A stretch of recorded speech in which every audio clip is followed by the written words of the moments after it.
You should have joined us years ago, Elias. Now, you'll pay every cent of this $12,000 fine. Evelyn Vance didn't even look at me, her smug grin widening as she hammered a bright orange lien notice directly into the hand-hewn oak of my kitchen door.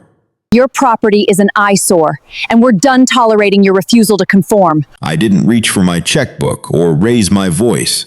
I simply placed my palm against the cool, weathered grain of the wood, feeling the history of 6 generations beneath my skin. Evelyn thought she was bullying a stubborn hermit into submission, but she had no idea she had just signed her own professional death warrant by trespassing on the one piece of land where the legal records are as deep as my family's roots. If someone dares to put a price on your legacy, don't fight them in their meetings. Fight them in the archives. When someone treats your family's soul like a violation, at what point does their arrogance become your greatest weapon? The morning sun always hits the eastern ridge first, casting a long amber glow across Thorn Creek Farm. I stood on the porch, holding a tin mug of black coffee, watching the mist rise off the bottomlands. If you stood where I stood, you wouldn't just see 90 acres of Pennsylvania soil. You would smell the sweet, sharp scent of old hay and cured tobacco clinging to the rafters of the main barn. You would hear the rhythmic, comforting creak of the iron weather vane spinning atop the silo, a sound that has sung the exact same tune since 1841. This house doesn't just hold memories, it breathes them. Every floorboard beneath my boots has a specific voice, a low hum that speaks of winters survived and harvests gathered by hands that shared my DNA. To my left, just past the kitchen window, is the measuring post. It's a thick piece of solid walnut timber where my grandfather, then my father, and eventually I, stood straight against the grain. The notches are still there, carved deep with a bone-handled pocket knife, marking the growth of children who grew up to be caretakers of this dirt. When my father passed 6 years ago, his last words weren't about the money or the machinery. He looked out the window toward the old creek bed, his hand gripping mine with a strength he shouldn't have had, and whispered, "The land remembers who bled for it, Elias. Don't let them make it forget." Every day since, I've walked the boundary lines, not out of paranoia, but out of a deep, quiet reverence. I know the exact spot where the original stone markers sit, covered in moss but unyielding. I know the way the creek swells in April and recedes in August. But if you look up toward the northern ridge, the view changes. That's where Greenwood Heights sits. It's a subdivision of 40 vinyl-sided mansions, all painted in varying shades of aggressive beige, built on land that a developer clear-cut back in 2012. From their manicured lawns, they look down at my weathered farmhouse with a mixture of pity and disdain. To them, my tin roof is a blemish on their pristine horizon, and my unpaved driveway is an offense to their property values. They live in a world of strict architectural guidelines and forced uniformity, where a blade of grass cut to the wrong height triggers a certified letter. I never begrudged them their beige boxes. A man has a right to live how he chooses, no matter how sterile, but they couldn't leave it at that. They wanted my horizon to match theirs. They wanted the history scrubbed away because its very existence reminded them of something their money couldn't buy: permanence. Can a community built on freshly poured concrete ever truly understand the weight of soil that has carried a family's name for nearly 2 centuries? I am a surveyor by trade. My entire professional life has been dedicated to a simple, unyielding truth: lines matter. In my line of work, you don't guess, you don't assume, and you certainly don't let emotion redraw what the law has already carved into the earth. You look at the cold, hard data written on parchment, verified by stone and steel. That professional discipline is exactly how I live my life on this farm. I don't look back at the past through a lens of weeping nostalgia. I look at it as a contract. A contract signed in sweat, mud, and a promise made to the people buried in the small plot behind the orchard. When Evelyn Vance walked onto my property yesterday, she didn't see a surveyor with 30 years of legal boundary experience. She saw a quiet man in a faded denim jacket who lives alone. She saw a target she could easily overwhelm with corporate buzzwords and a laminated clipboard. "We are standardizing the ridge, Elias," she had told me, her voice dripping with that particular brand of manufactured neighborly warmth. Greenwood Heights is a premier community, and having an unregulated agricultural property right at our entrance lowers everyone's equity. "We're simply bringing you into the fold." What she called bringing me into the fold was actually an ultimatum. Tear down the old timber barn because it didn't meet their color palette. Pave over the gravel lane that my family had used since the horse and buggy era, and pay a monthly fee for the privilege of having my life governed by a board of suburban dictators. I didn't argue with her. I didn't point out that my barn was constructed using mortise and tenon joints that will outlast every hollow, prefabricated truss in her subdivision. I just watched her hammer that orange paper into the oak door, her movements precise and full of unearned authority.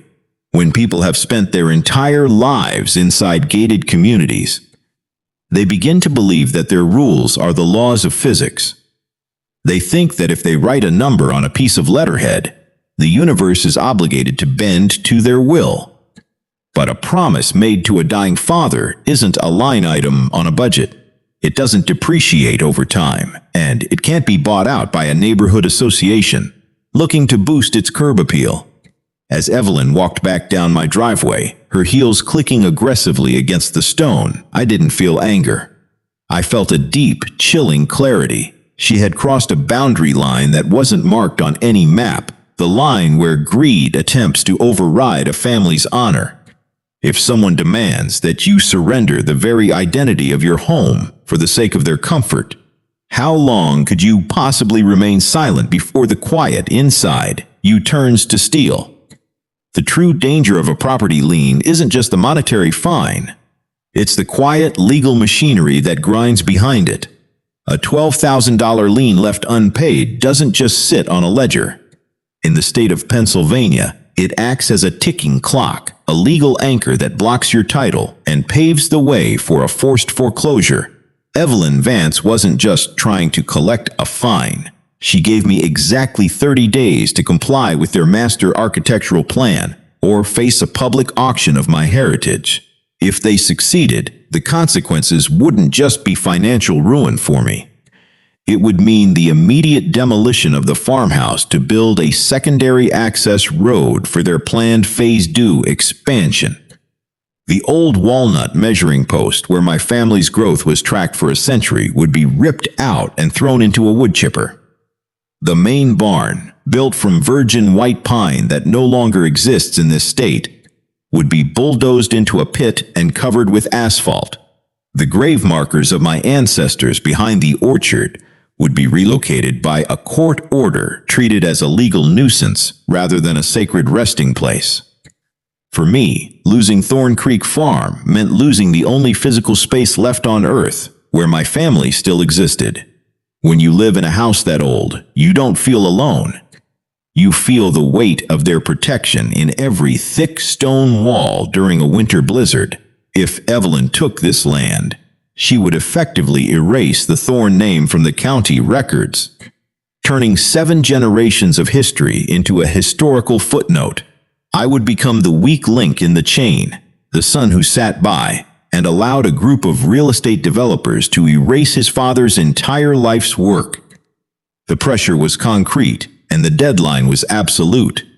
Every tick of the grandfather clock in the hallway sounded like a hammer striking a nail into the coffin of my family's legacy. But a surveyor doesn't run when the ground shifts beneath his feet.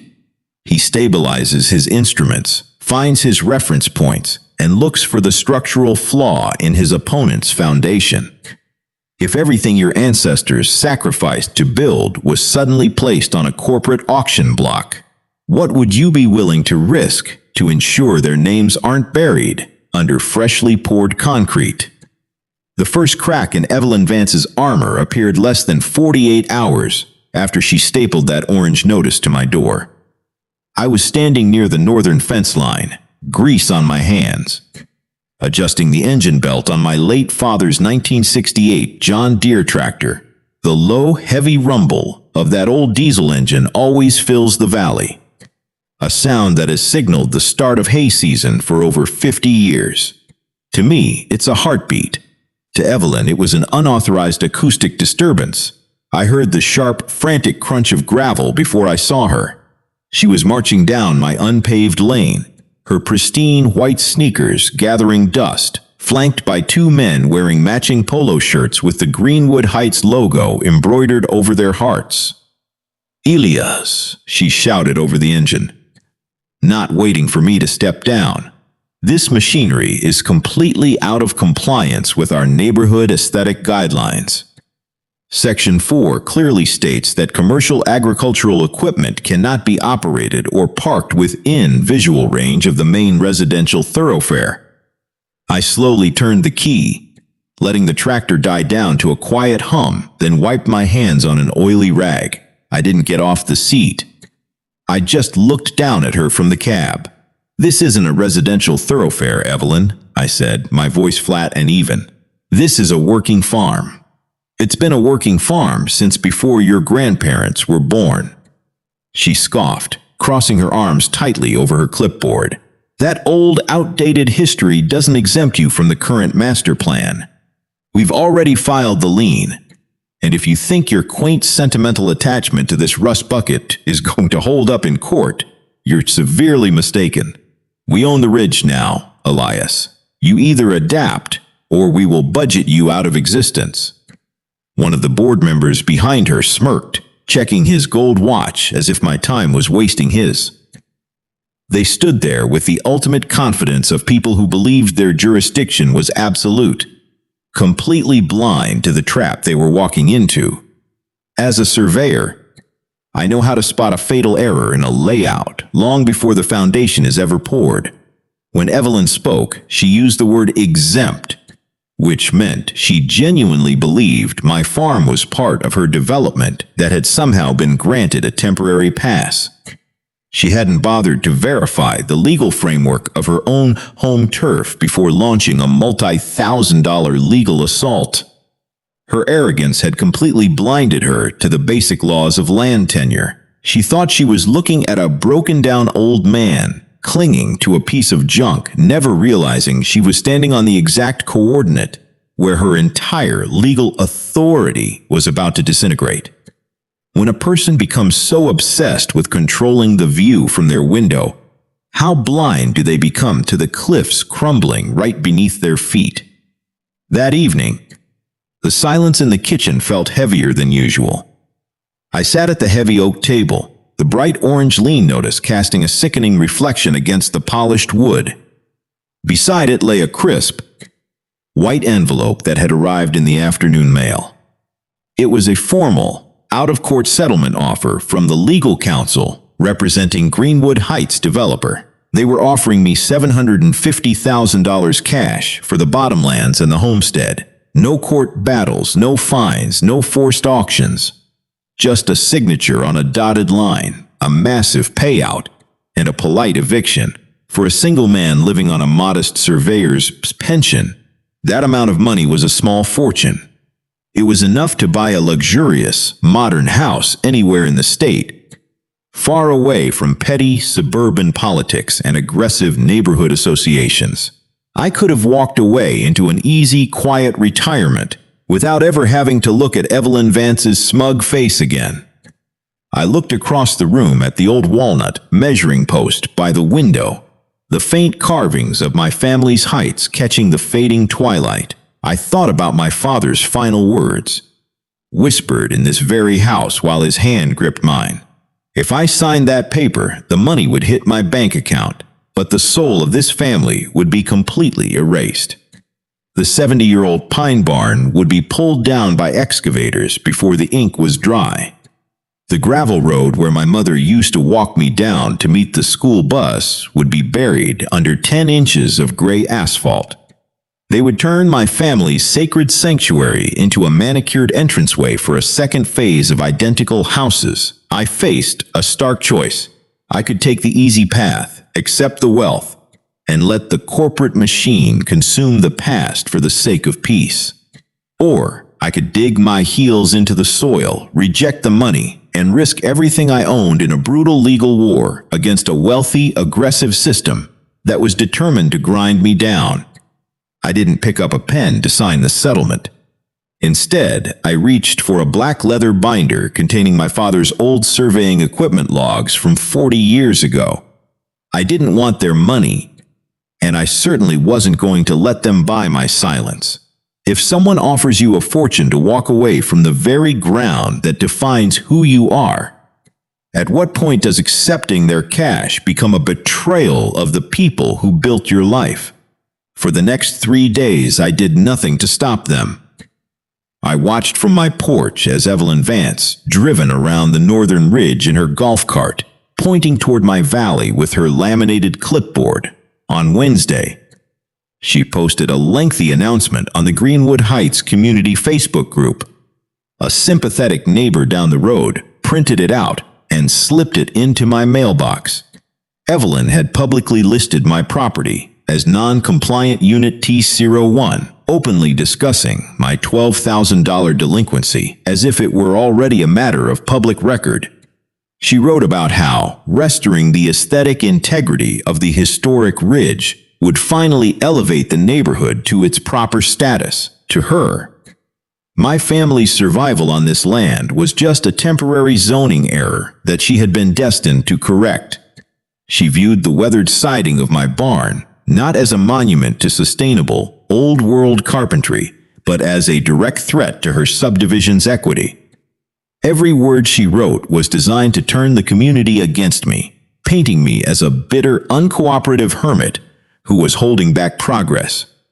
The pressure was building, and the silent hostility from the ridge was palpable.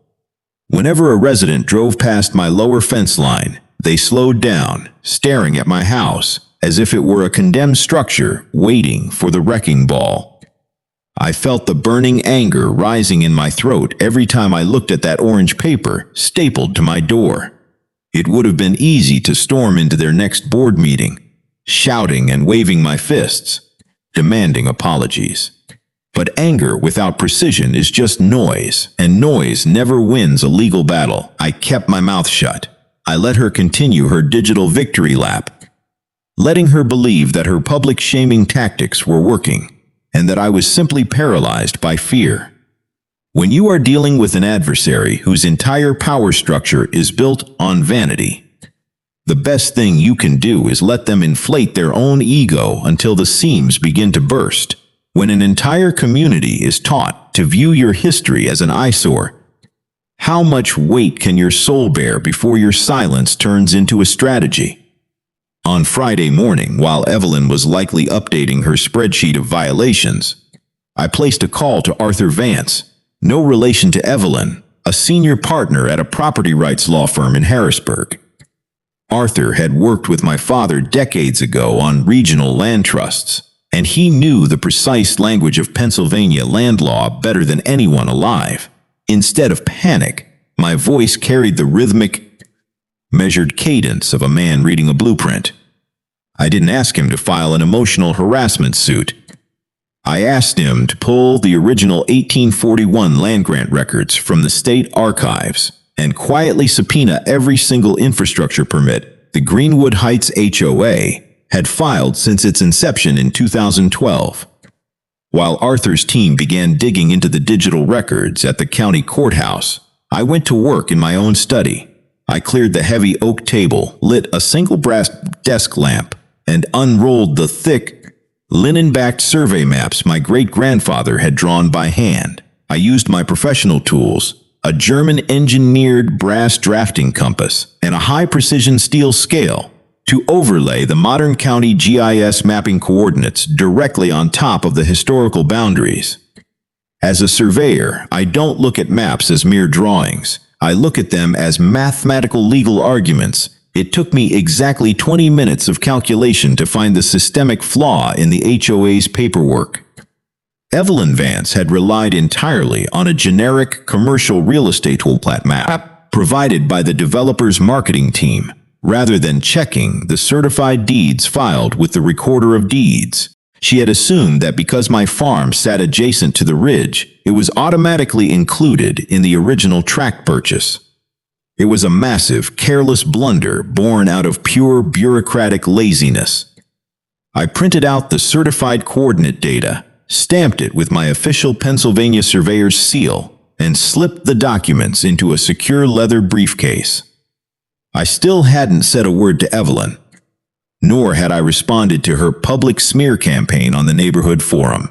I was building a fortress out of certified paper, block by block, ensuring that when I finally raised my hand to strike back, the blow would be absolute. If someone relies entirely on the weight of their title to bully you, what happens to their power when you discover that the very paper they stand on is completely hollow? The consequences of my silence manifested on Monday morning with a startling clarity. I was walking back from the lower pasture when I heard the high-pitched, metallic whine of a commercial engine idling near my entrance. Evelyn Vance stood at the edge of my gravel driveway, accompanied by a flatbed tow truck with its hydraulic bed already lowering toward the ground. Her finger pointed directly at my father's 1968 John Deere tractor, which sat parked inside my lower fence line. "Go ahead and hook it up," she instructed the driver, her voice slicing through the quiet morning air. "The fine remains unpaid, and under our emergency nuisance ordinance, the association has the right to impound non-compliant vehicles threatening regional safety." I didn't run, and I didn't raise my hands. I walked up to the property boundary line, my boots steady on the dirt. The tow truck driver looked at me, then looked at Evelyn, clearly uncomfortable with the heavy silence radiating from my position. "Evelyn," I said softly, my voice carrying a terrifying lack of emotion, "tell him to raise that bed." She turned to me, her face contorting into an expression of triumphant malice. "We gave you 30 days to comply, Elias, but your continued defiance has forced our hand. This machinery is being removed, and the cost of this recovery operation will be added directly to your outstanding lien balance."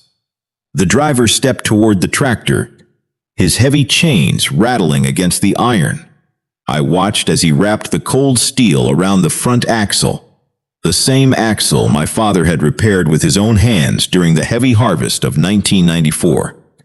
The cold metal clinking against the faded green paint felt like a physical strike to my chest.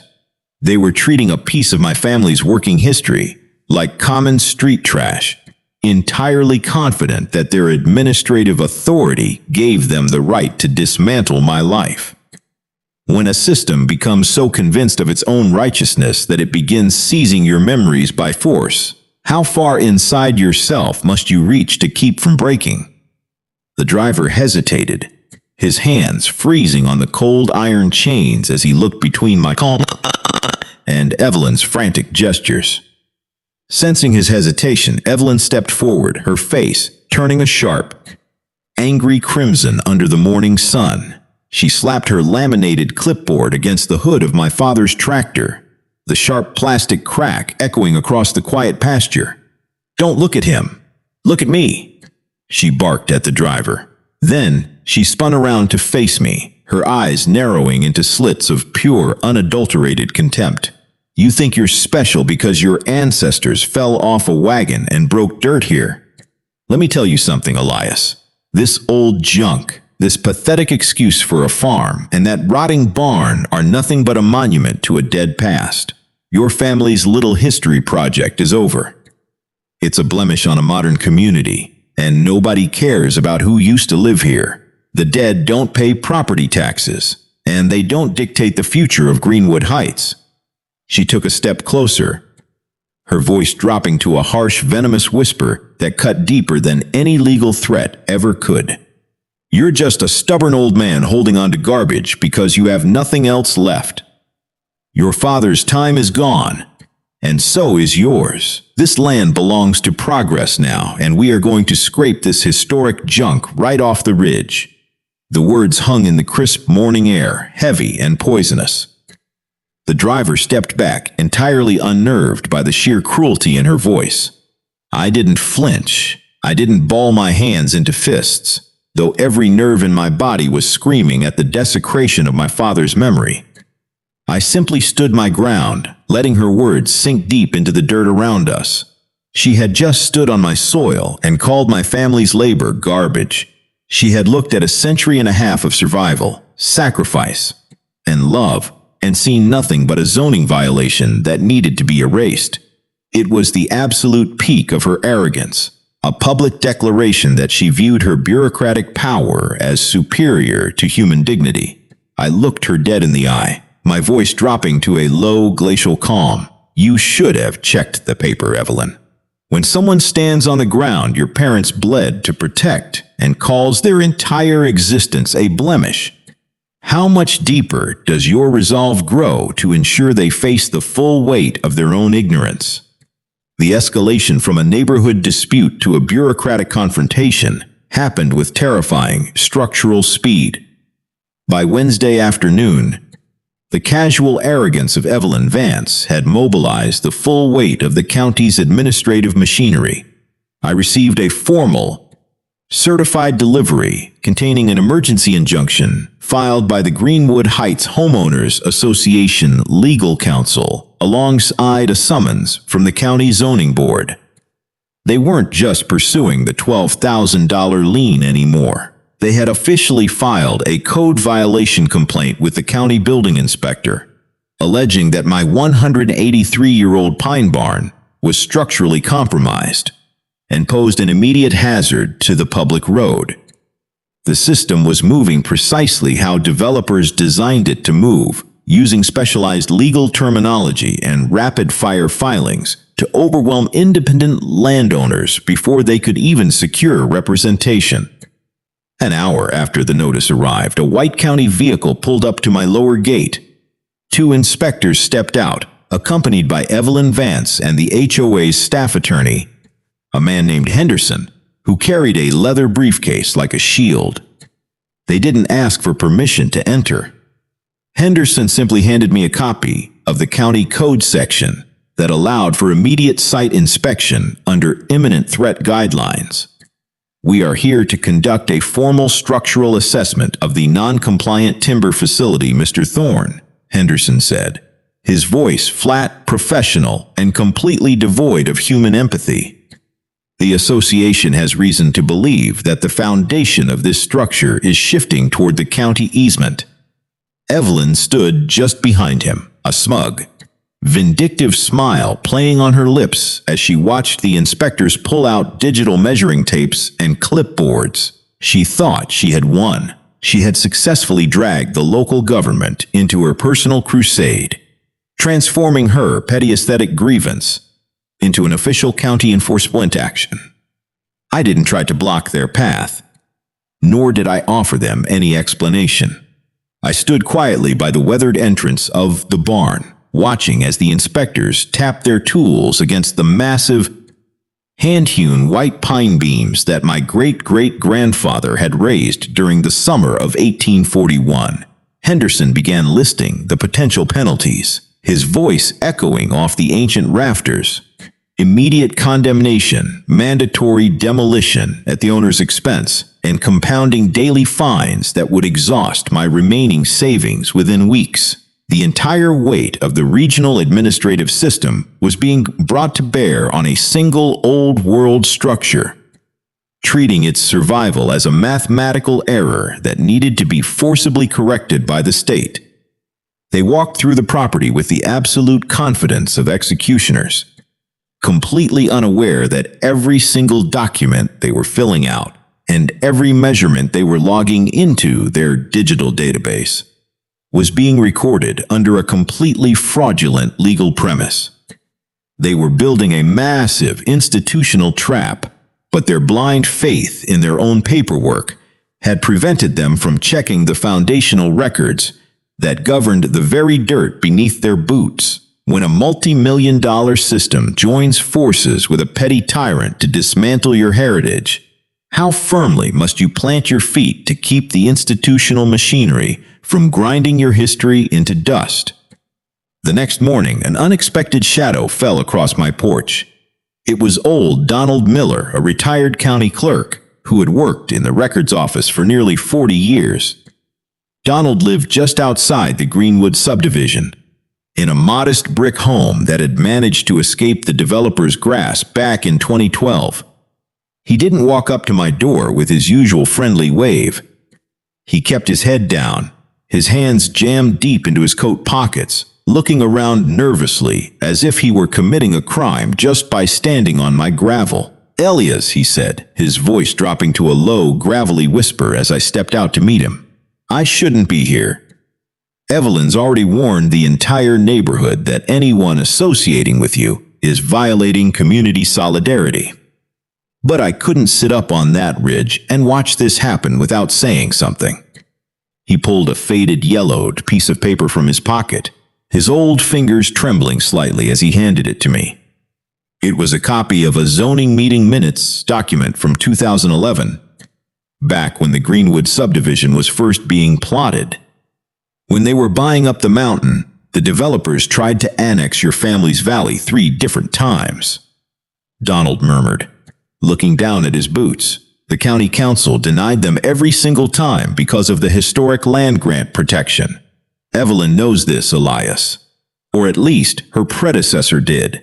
The records are there, but the board buried them in the back archives so they could present a seamless map to the new buyers. I knew about it. The old board knew about it, but we all stayed quiet because nobody wanted to fight the money." He looked up at me then, his eyes filled with a mixture of shame and regret. He was a good man, but like so many others, he had chosen the path of comfortable silence while a predatory system slowly consumed the history around him. He had watched the old oak groves get flattened and the streams diverted, keeping his mouth shut to preserve his own peace. His confession didn't make me angry. It just added another layer of heavy, historical weight to the battle. The deception wasn't an accident. It was a calculated, institutional choice to treat my family's legacy as a disposable obstacle when an entire system relies on the quiet compliance of good people to execute its injustices. How loud must the truth eventually be to break through decades of comfortable silence? The final 48 hours before the public zoning hearing felt like a physical weight pressing down on the valley. The county building inspector had issued a fast-track emergency stabilization order based on the HOA's complaint. If I didn't present a certified structural remediation plan or a binding legal injunction by 9 a.m. on Friday, the county had the authority to declare the 183-year-old White Pine Barn a public safety hazard. Once that declaration was signed, the demolition crew, already contracted by the Greenwood Heights developer, would be legally permitted to enter my property and dismantle the structure. Evelyn Vance had timed everything with a brutal, mathematical precision, ensuring that the legal deadlines intersected perfectly to leave me no room to breathe. On Thursday afternoon, a heavy, cold rain began to fall, turning my gravel driveway into a slick lane of mud. I stood by the kitchen window, watching the water cascade off the tin roof of the barn. From the northern ridge, the sterile, uniform lights of the subdivision flickered through the gray mist, looking down on my home like a pack of predators waiting for an old animal to finally collapse. My phone rang twice. Both were automated notices from Arthur's law firm, confirming that the county court docket was entirely jammed, meaning an emergency stay of execution was mathematically impossible before the morning deadline. Every tick of the grandfather clock in the hallway felt like a direct blow to my ribs. If I failed tomorrow, the physical anchor of my family's history would be reduced to splintered timber by noon. I would be forced to stand on my own porch and watch the wrecking ball destroy the very beams my ancestors had carved with their bare hands to shelter their children. The isolation was absolute. The neighbors who had once traded hay with my father had either moved away or been shamed into silence by Evelyn's aggressive social media policing. I was entirely alone in a dark house, holding a leather briefcase filled with certified calculations, while a multi-million-dollar institutional machine moved to crush my heritage. I didn't turn on the television, and I didn't try to sleep. I sat in the darkness of the kitchen, my hand resting on the ancient wood of the table, listening to the old house groan against the wind as it had done for nearly 2 centuries. When the clock is running out and the full force of a modern bureaucracy is marching toward your front door, how do you find the strength to trust the quiet math of the past over the loud threats of the present? At 2:20 a.m. on the night before the hearing, Arthur's junior associate drove through the pouring rain to deliver a certified courier envelope. I broke the blue wax seal under the single brass lamp in my study.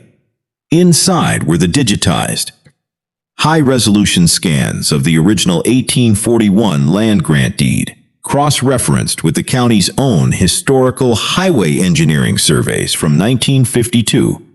As I spread the large sheets across the oak table, the final, devastating piece of the puzzle locked into place. I didn't just have evidence that my farmhouse sat outside the HOA's jurisdiction. I had uncovered something far more lethal to their entire operation. Evelyn Vance had built her entire legal offensive on the premise that Greenwood Heights held absolute administrative authority over the Ridge's infrastructure. But according to the 1952 State Highway Widening Survey, the land used to construct the HOA's main entrance gate, the grand stone and iron structure featuring their gold leaf logo, was never actually owned by the developer. The survey coordinates showed that the developer had miscalculated their northern boundary line by exactly 4 feet. The HOA's entire front door was constructed directly inside the county road's right-of-way easement. Mathematically and legally, the association was in severe violation of state highway law. They didn't even have the legal authority to govern their own security gate, let alone file a $12,000 lien against an independent historic farm. Furthermore, because Evelyn had signed the lien affidavit under penalty of perjury, claiming she had verified all boundary lines with a certified surveyor, she hadn't just made an administrative error. She had filed a completely fraudulent encumbrance on a public title, which is a Class 3 misdemeanor in the state of Pennsylvania. I traced the crisp line of the highway survey with my finger, feeling a cold, quiet satisfaction wash over me. For months, she had used her corporate resources to paint me as an uncooperative lawbreaker who was dragging down the community's value. She had used the county building inspector as a personal weapon to threaten the survival of my family's historic barn. She had done all of this while sitting inside a multi-million-dollar development whose very front entrance was an illegal encroachment on public property. The paper trail was absolute, verified by the state's own seal, and backed by a century and a half of unbending legal history. I carefully organized the documents into separate, labeled folders inside my briefcase. The 1841 deed, the 1952 survey, my own stamped coordinate calculations, and the copy of the 2011 denied annexation minutes Donald Miller had given me. I didn't need a loud voice or a team of expensive corporate attorneys to survive the morning deadline. I had the raw, indisputable geometry of the earth on my side. When an arrogant adversary spends all their energy constructing a legal cage to trap you, what happens to their confidence when they realize they accidentally built their own prison directly inside the public record? The county administration room was suffocatingly hot on Friday morning. The air smelled of wet raincoats, stale coffee, and institutional floor wax. I sat alone on the hard wooden bench at the back of the room, my leather briefcase flat across my lap. 3 rows ahead of me sat Evelyn Vance. She was surrounded by the HOA's full legal team and 3 board members, all of them chatting quietly and adjusting their tailored suits. Evelyn looked radiant, wearing a sharp cream blazer that contrasted perfectly with the gloomy weather outside. When she turned and saw me sitting by myself in my faded denim jacket, she didn't just smile. She gave me a look of profound, victorious pity. She whispered something to her attorney, Mr. Henderson, who glanced back at me with a cold, dismissive nod. At exactly 9:15 a.m., the zoning board chairman cleared his throat and called case number 412, the Greenwood Heights Homeowners Association versus Elias Thorne. Henderson stepped up to the microphone with the absolute grace of a man who had already won. He didn't just present the code violation. He put on a masterclass in bureaucratic execution. He projected high-definition digital photographs of my weathered pine barn onto the large screens for the entire room to see. As you can see from the technical documentation, board members, Henderson argued, his voice booming through the sound system, the structure in question is not merely an aesthetic blemish on a premier residential ridge. It represents an active, unmitigated structural hazard. The timber is aged, the siding is unchecked, and the property owner has continuously refused to provide any certified engineering remediation or pay the outstanding $12,000 compliance lien.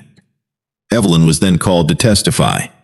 She stood at the podium, her voice trembling with a perfectly manufactured layer of civic concern. "We have tried for years to bring Mr. Thorne into compliance," she said, looking directly at the board members.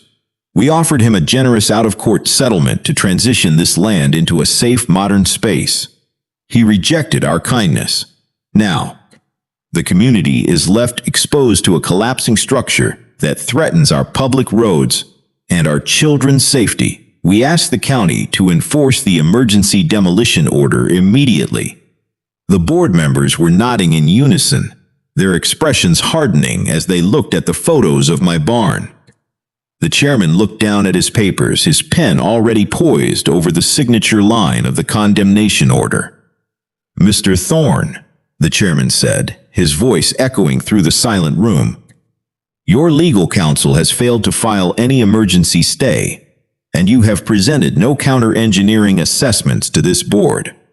Unless you have something substantial to present right now, this body is prepared to authorize the immediate demolition of the structure to ensure public safety."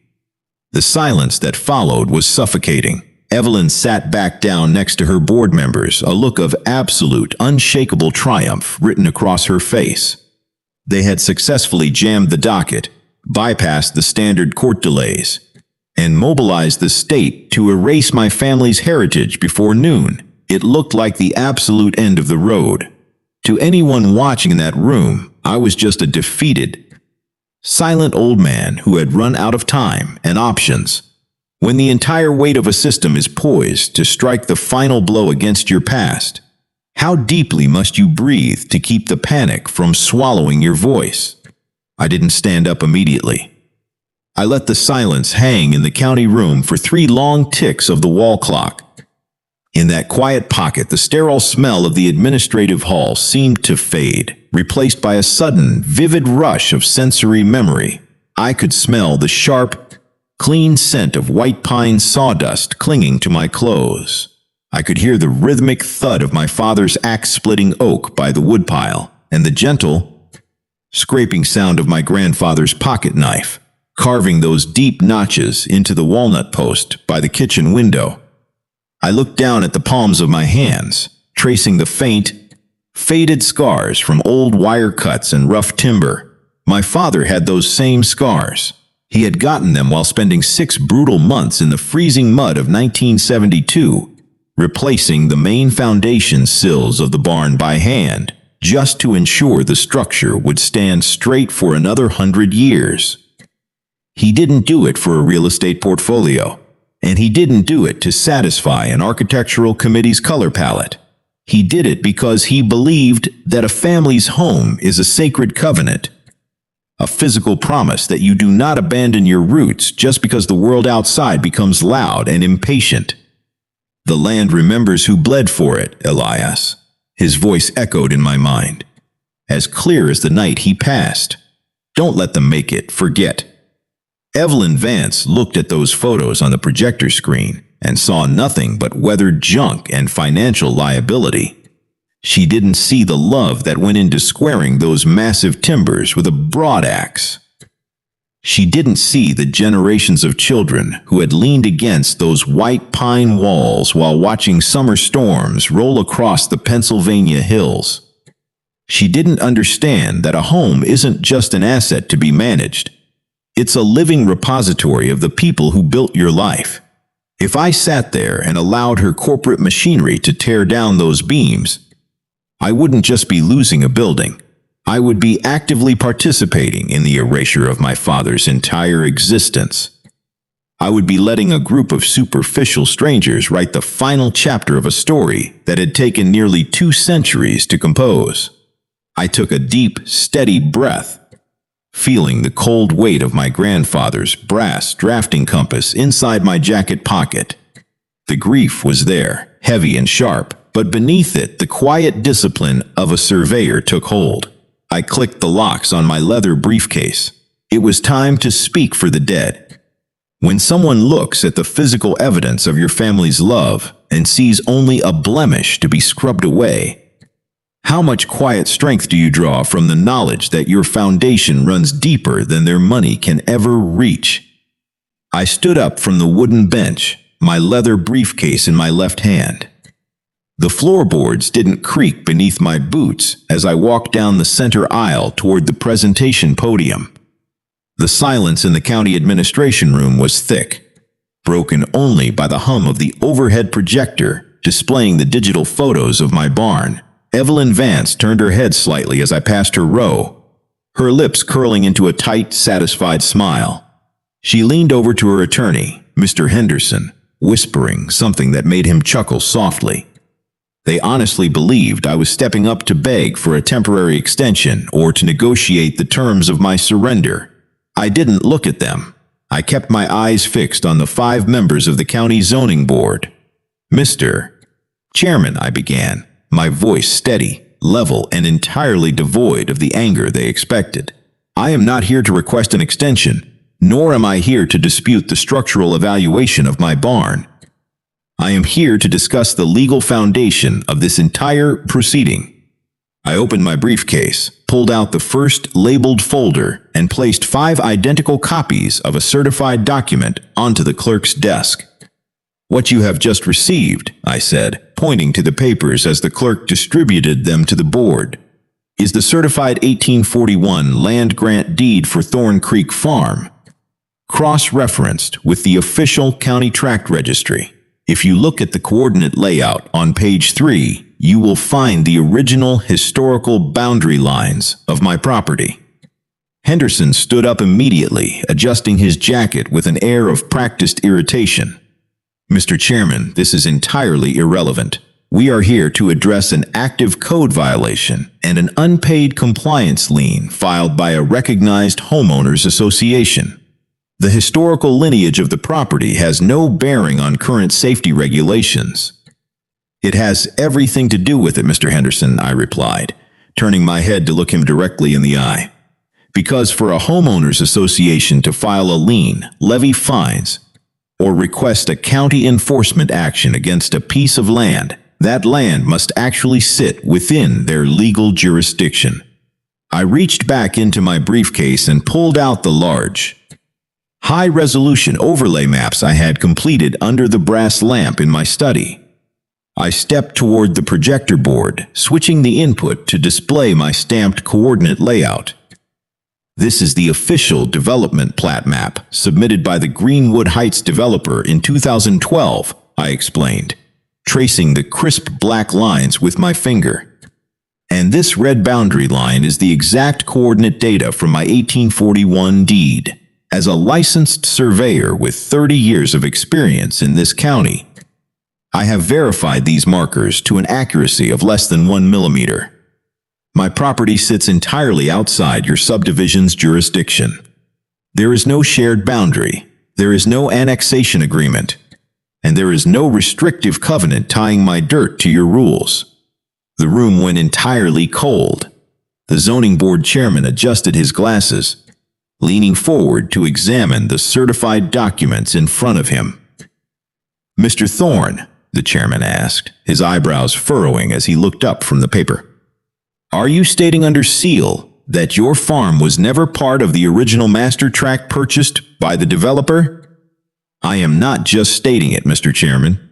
The county's own records prove it, I said, pulling out the third folder. These are the certified minutes from the 2011 County Zoning Council meetings. On 3 separate occasions, the developer petitioned this county to annex my family's valley into their master plan. All 3 attempts were denied due to the historic land protections on my title. Evelyn Vance and her board inherited these archives, yet they chose to bury them so they could market a seamless ridge to their buyers. Evelyn's face drained of color instantly. The smug, victorious expression she had worn all morning disintegrated, replaced by a look of sheer, frozen panic. She gripped her laminated clipboard so tightly her knuckles turned white. "This is a lie," she stammered, her voice cracking as she looked around the room. "The farm is an eyesore. It's right at our entrance. We have the authority to regulate our community's environment." "You don't even have the authority to govern your own front door, Evelyn," I said, my voice dropping to a low, heavy calm that cut through her panic like a blade. I pulled the final document from my briefcase, the 1952 State Highway Widening Survey. I placed it directly onto the digital projector, casting the technical engineering blueprint across the large screens. "This is the State Highway right-of-way easement," I announced, pointing to the mathematical intersection at the northern ridge. "When your developers constructed the grand stone and iron security gates for Greenwood Heights, the very entrance you are so proud of, they miscalculated their boundary line by exactly 4 feet. Your entire front gate is built illegally on public county property. The association is currently operating an unauthorized commercial encroachment on a state-maintained roadway." The board members weren't looking at me anymore. They were looking at Evelyn. Henderson pulled his glasses off, his face turning an ash-gray color as he stared at the 1952 survey. He grabbed the paper from the desk, his eyes darting across the mathematical coordinates. He leaned down toward Evelyn, his voice a frantic, desperate whisper that echoed through the small microphone on their table. "We need to drop this claim immediately. We are looking at a multi-million-dollar civil suit from the state if this gets entered into the permanent record." I stood at the podium, my hands resting lightly on the sides of the wood. I looked at Evelyn Vance, who was staring at me with a mixture of terror and absolute incomprehension. She had spent months trying to destroy the final piece of my family's history, treating my father's memory like common garbage because she thought her corporate title gave her the right to rewrite reality. "If you want to talk about violations, Evelyn, we can let the state attorney general review the affidavit you signed under penalty of perjury when you filed that fraudulent $12,000 lien on my title," I said, my voice ringing with an unyielding absolute finality. "But as for this board and as for my barn, your paper is completely worthless. When you spend your entire life relying on the manufactured power of a corporate stamp to bully independent people, what happens to your voice when the raw truth of the earth finally rises up to swallow you whole?" The zoning board chairman did not hesitate. He struck his gravel against the block, officially denying the HOA's emergency condemnation request and ordering the immediate release of the fraudulent $12,000 lien on Thorn Creek Farm. The county building inspector dropped his enforcement action before the clerk could even stamp the final paperwork. By the next morning, the legal fallout had completely consumed the Greenwood Heights administration. The news of the 4-foot gate encroachment spread through the subdivision like wildfire, leaving 40 homeowners furious that Evelyn Vance's petty vindictive war had placed their entire community's legal status and property values in severe jeopardy. Facing an impending class action lawsuit from her own neighbors and a formal investigation from the state attorney general, Evelyn resigned from the board in disgrace. She put her vinyl-sided mansion on the market at a massive loss and quietly moved away before the first winter snowfall dusted the ridge. I didn't sue them for damages, and I didn't demand a public apology. I didn't want their money. I wanted their silence. Late that afternoon, after the storm clouds had finally broken, I walked out to the lower pasture. The air was cold, crisp, and filled with the deep, grounding scent of wet earth and ancient pine. I climbed into the cab of my father's 1968 John Deere tractor, turned the key, and listened as the heavy diesel engine roared to life, its steady, rhythmic pulse filling the quiet valley once more. I drove it back up the lane and parked it right beside the kitchen door. I stood on the porch, my boots resting on the unyielding stone foundation, and placed my palm against the hand-hewn oak wood. The bright orange paper was gone, leaving only the small, dark puncture marks where the staples had been, scars that would eventually fade into the rich grain of the wood. Just like every other storm this house has weathered since 1841. I looked up at the northern ridge. The sterile, uniform lights of the subdivision were still there, but the arrogance that had radiated from them was gone. The valley was peaceful again. The old iron weather vane atop the silo spun slowly in the evening breeze, singing its familiar song, and the interior of the house still smelled exactly like history. Deep, safe, and eternal. I had kept my promise to my father. The chain remained unbroken, and the land still remembered exactly who had bled for it. Where are you watching from tonight? Have you ever had to stand your ground and fight to protect a legacy that others treated like common garbage? Let me know in the comments below. Stories like this stay with people because most of us have seen a smaller version of it somewhere. It's the part of this ordeal that matters long after the lien is dropped and the property lines are settled. Because this was never just about an old white pine barn, an ancient tractor, or a $12,000 fine. Those were just the surface details. Underneath, it was about a much quieter, deeper question.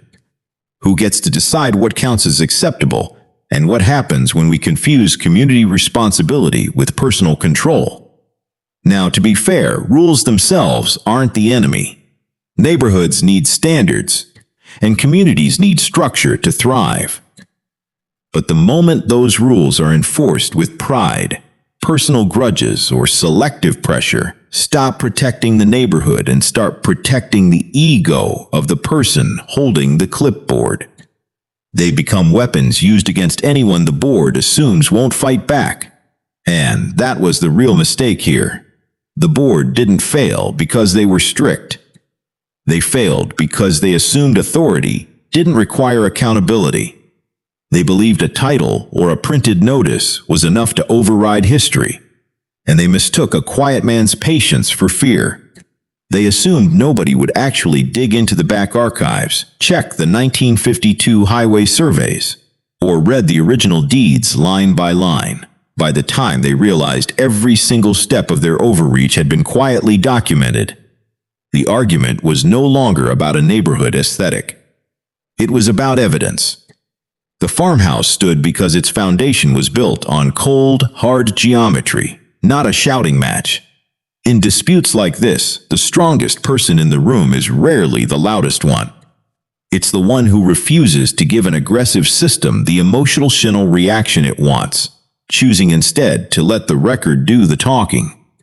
We see this brand of small power everywhere, not just in homeowners associations, but in workplaces, town councils, and small committees. It's a very human flaw to watch a little authority turn into a lot of arrogance the moment people think no one will challenge them. That's why keeping the records matters. Not out of malice, but because permanence and truth have a way of outlasting the loudest threats. If you found yourself in that position, would you have had the patience to let them expose themselves on paper first? Or would you have challenged them the moment they touched your gate? If stories about quiet strength, property rights, and accountability speak to you, stay with me. More are coming.